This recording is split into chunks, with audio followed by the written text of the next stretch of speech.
el sí, dormido parecía, y he creído sentir que me llamaba.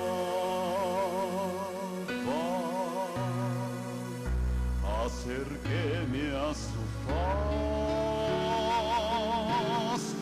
todo anhelante, y un momento rosé su cutis cierto era cielo de muerte. Aquel engaño, y la van a llevar al cementerio.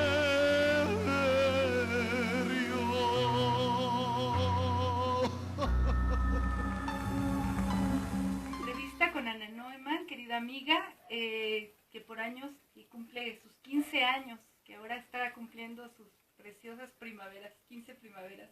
La Catrina, Catrina. esta Catrina, la Esta otra Catrina. tiene mucho más. Además, ella todavía no, ella no es mortal, No. no es mortal, digo.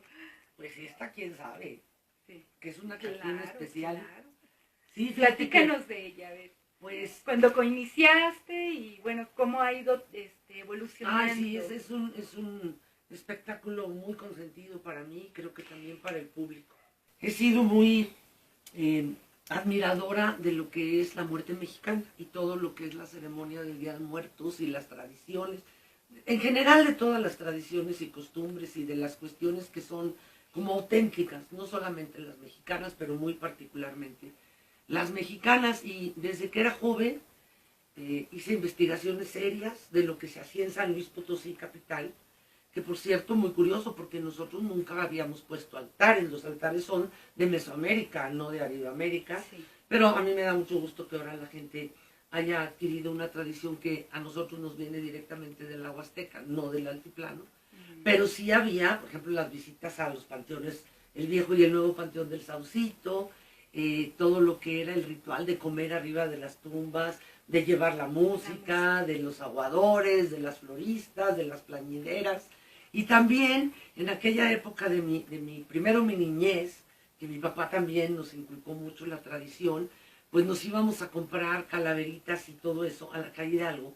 Pero no creas que era un puesto o dos, era desde la Plaza de Armas hasta que se acababa la calle Hidalgo.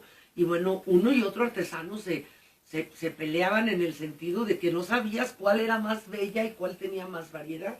Desgraciadamente eso luego lo quitaron y ahora te encuentras algunos puestecitos en algunos mercados, no así como se hacía, y era todo el paseo de las familias potosinas que íbamos a eso y a comprar el pan de muerto. Y entonces se acostumbraba que nos dieran unos centavos que se llamaba el muerto.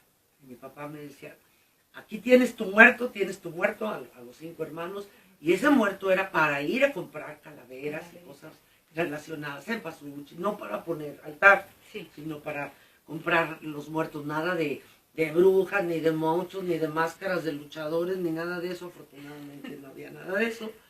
Y la verdad, desde muy chica eso era importante en mi casa. La tradición del Día de Muertos, que para mí hasta ahorita sigue siendo la fiesta más importante mexicana, en donde se fusiona, es un sincretismo muy interesante, se fusiona con lo de fieles difuntos de los españoles, y hasta donde yo sé, en agosto se celebra, en agosto del calendario actual, pero en lo que era equivalente a agosto era cuando se celebraba en las diferentes etnias que ahora conforman a todos los mexicanos, se celebraba esta ceremonia de muertos, de hacer altares, de poner alguna prenda del guerrero o de lo que hubiera. Llegan los españoles, la pasan a 1 de noviembre, que es realmente la celebración de fieles difuntos en España, y a nosotros nos queda la del 2, pero todavía está dentro de la temporada, y sobre todo con las flores de cempasúchil, que finalmente todas las conocemos, no como la flor de 400 pétalos, que es como es, sino como la flor de muertos, porque nada más se da en la temporada. Y en fin, seguí muy de cerca todo lo que se hacía. Estuve haciendo en aquella época, yo trabajaba en el periódico El Heraldo, hice todo un reportaje maravilloso que se publicó a una plana, de todas las costumbres de San Luis, los costos, porque además ya desde entonces abusaban ahí por la gladiola y las cosas se iban, los rezos que se hacían y la cantidad de afluencia en esos panteones maravillosos que son el Viejo y el Nuevo Saucito. Y también rescatando mucho, desde entonces, fíjate qué curioso, en ese trabajo que se publicó, que luego se publicó en otras revistas y que lo he dado pues como medio conferencia, sobre los poetas que le cantaron, que todos los poetas, yo no creo que nada más los mexicanos obviamente, pero en México no creo que haya un solo poeta desde la época antigua prehispánica, hablo desde los más antiguos, mucho antes de Nezahualcóyotl, que le han cantado, le han escrito a la muerte, y para mí ha sido muy interesante y fascinante, diría yo, el enfoque que cada poeta da, que es totalmente distinto. Entonces, en aquella época, te estoy hablando del 75, que fue cuando yo me salí del periódico El Heraldo y me fui de diplomática, con eso cierro mi ciclo en el periódico, abro y cierro el ciclo en la televisión, que muchos años después retomo, y en el radio, con el mismo, se llamaba La muerte del mexicano. Me voy, hago mil otras cosas en mi vida, y cuando regreso al teatro, que tengo ya metidísima, voy a cumplir 21 años ya, y con mi taller, tengo 20 años y medio, con el taller de teatro gringo. Tenía yo el taller adultos en la Casa de la Cultura, hoy Museo Francisco Cosío, y quien era mi primera actriz, además muy amiga mía, Carmen Hernández Muro, o Carmen Hernández Sánchez, abre la Casa de la Comedia en el barrio de San Sebastián, en el año de 1900, no es cierto, ¿sí? Es que estamos en 2011, qué horror, 1997 lo abre.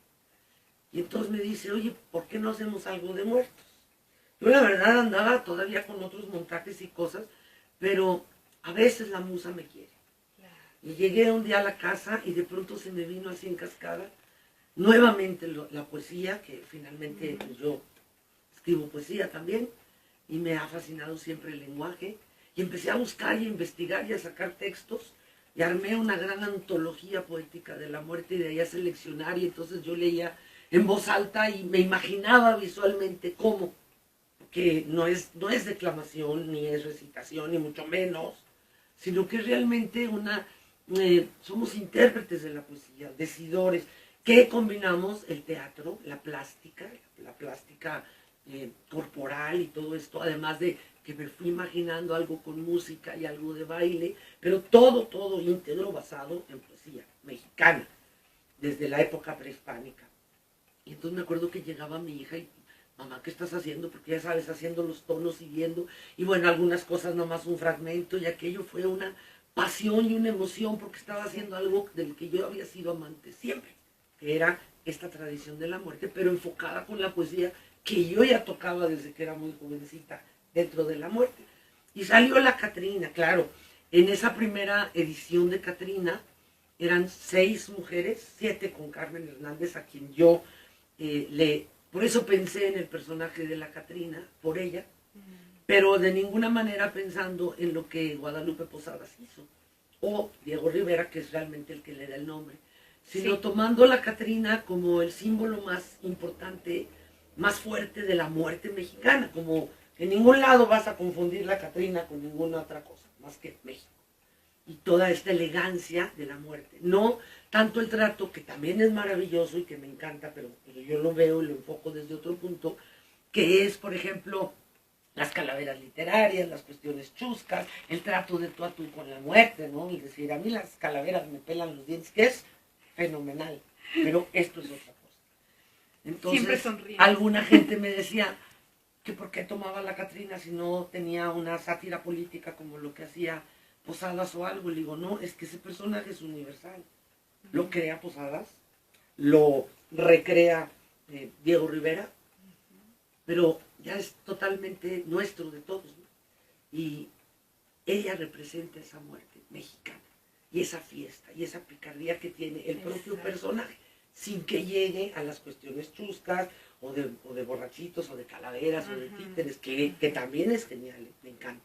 O de las lápidas esas que le sacas con el hilito, ese es otro enfoque del mexicano. Aquí son los poetas mexicanos los que nos dicen qué piensan, cómo es la muerte, y cómo la tratan o cómo se sienten tratados, Y si tú, que me has hecho favor de ir, te das cuenta, cada uno lo trata diferente. Hay cosas que son realmente muy duras, deprimentes. Hay otras que son, por ejemplo, lo de Guadalupe Amor, que le está diciendo al amante que te vayas adestrando en pudrirte y que preferirías la muerte que estar aquí, ¿no?